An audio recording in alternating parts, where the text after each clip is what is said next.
Hi all. Hopefully spring's on its way, the sun's certainly shining, and realistically if we get any more rain we either need to build an ark or maybe take up synchronised swimming. But I suppose joking aside, it's been the wettest 6 or 7 months we've had in any of our lifetimes, and it's really taken the toll on the club this year. We've had all of our sides playing away, even the home games have been played away since we were back end of October, early November, and that's taken this toll on the culture of the club.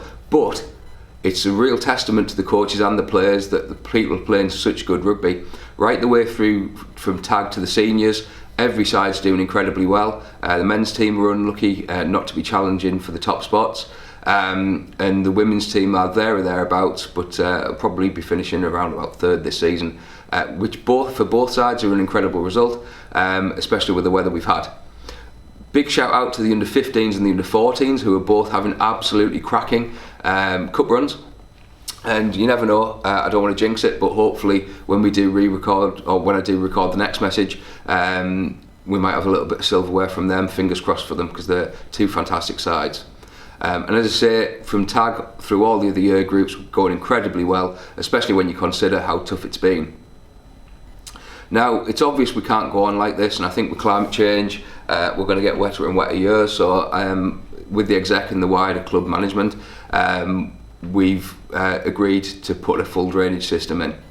The current state of play, we've had a couple of contractors, we've had discussions with a couple of contractors already, and we have a consultant as part of our Grounds Management Association membership coming out to give us some independent advice on what the best system would be. One of the things that will help it massively is to have a spectators area. So on the far side of the pitch where there's some quite unruly undergrowth, we're going to tame that, put in some hard standing for spectators, but also a covered seated area. After having a bit of a chat with Graham, he said it's okay for us to announce we'd like to call it the Graham Moore stand. For those that don't know Graham, Graham's not so well at the minute. He's a long-standing member and he's given a lot to the club over the years. So naming the stand after him is just a bit of a nod and a thank you to Graham. Now the big news, a really big news, is we've completed on Aisleby. So as of today, we have the lease for Aisleby for the next 30 years, at least, and it formalises our partnership with the Arms School. It's taken a real slog getting there, far tougher than we ever thought, and especially many years ago when we started the journey at Allens West, we didn't think we'd be where we are today. Phenomenal news. Massive thank you to Richard Vaux of Vaux Fletcher Solicitors, who's done all our legals for us. If anyone needs a solicitor, please go to them. They're brilliant people, and they've made sure that the club isn't open to any unnecessary risks, and they've been fantastic the way they've advised us and helped us along the way. So a massive thank you.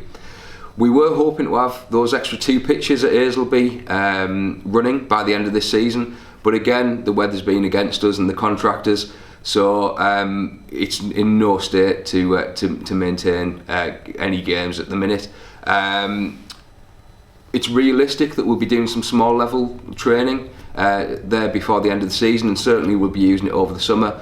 But that facility will be ready for September and the start of the new season, or maybe even end of August in the new season, with new posts up and a full car park in there. The plan for at least the short term is to have toilet facilities there and some basic cooking facilities, especially for the minis and middies to play their home games there. And for the older sides, we'll travel by minibus over from Wasway to there to play games when Wasway isn't available. Just a quick note on the minibuses for those that don't know.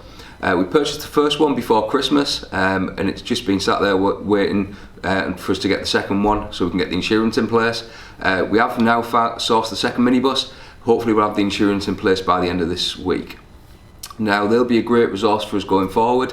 They were fully grant funded, so they're cost neutral to the club for certainly the first year. And I'd just like to say a massive thank you to everyone that was involved in getting these in place. It's not been an easy task by any stretch of the imagination, but there'll be a fantastic resource for us going forward, both for travel from Wasway to Aisleby, but also for away travel. They'll be available for all sides in the club via a booking system. And yeah, it's for those that have travelled on a bus to away games before, it's miles better than travelling in loads of different cars. And also, as I say, it should just really drive the culture of the club. It's where we want to be, and it helps us look a bit more professional as well. So that's the overview for Aisleby. Now, obviously, the Aisleby money we've kept aside for the pitches and the facilities. The drainage is going to come at a significant cost to the club, as is the spectator area. So we're looking at that as one project, and Mark Trainer's looking at a few grant streams as well at the minute for it. One of the things we are going to do to fundraise it is the National Three Peaks Challenge. For those that know me, I'm creaking quite a lot, but I'm going to do it, so please, any support would be greatly appreciated. But all the money we raise, or a good chunk of the money we raise, is going to be match funded through Sport England. The application for that is currently going through at the minute. So we're hoping that'll cover a great deal of the cost towards it. So that's where we are at the minute. Things are looking really bright, not just outside, but for the club as a whole. And it's been a really tough time, so I'd like to say a massive thank you to all players and parents and coaches, and wider supporters actually, just for sticking with us for these last few months, because it has been tough.